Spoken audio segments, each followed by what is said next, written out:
Previously, we reported that Square has left the Nintendo ship and has joined the ranks of Sony.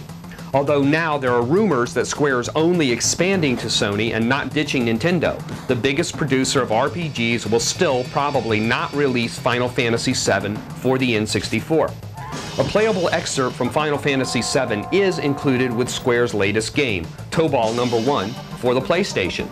Before even looking at Tobal, we anxiously and excitedly booted up the PlayStation to play the Final Fantasy demo. What a disappointment! We were expecting magic. We were expecting the best game in the world. We were expecting an interactive movie. But when you get right down to it, this game doesn't come much closer to this dream than does Final Fantasy III for the Super NES. The game is virtually what Windows is to DOS, a shell. In this case, the shell is beautiful graphics and cinemas, but the gameplay hasn't changed at all. The battle scenes, like the rest of the game, are enhanced only by graphics. You still have to use the pointing finger to select an enemy. You still have to fight via slow, boring menus, hit points, and take your turn techniques that really slow down the game and negate the immersive effect of the cinema scenes. Perhaps the most annoying is the time it takes for the battle to actually begin. In every single battle, you must wait through the into battle special effect, the camera sweeping over the battle scene, and then the fading in of your characters. Why can't they just cut to the darn battle without all the fancy junk? It's nice the first time, but for every tedious battle, come on! The biggest disappointment is that the dialogue is delivered through text, not voiceovers. This means lots of reading.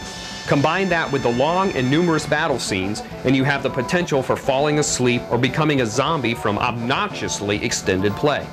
We could put up with this in the days of Super Nintendo, but after playing Mario 64 and seeing the movie-like qualities of the PlayStation, Final Fantasy VII just can't continue to use the same old game design. Final Fantasy VII suffers from the same bug as Mario 64, extremely high expectations. Final Fantasy VII's shortcomings are, however, less forgivable. Why? Because Square could easily have avoided these problems. How?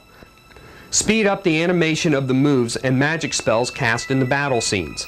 If it's not an option, don't drop the battle scenes and make it an adventure game like The Secret of Mana.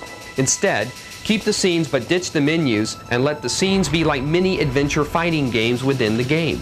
Although probably not possible on the PlayStation, it would have been nice if the exploration areas were done in the same technical manner as Super Mario 64, with a more close-up first-person perspective and/or perspective changes that result from your movement.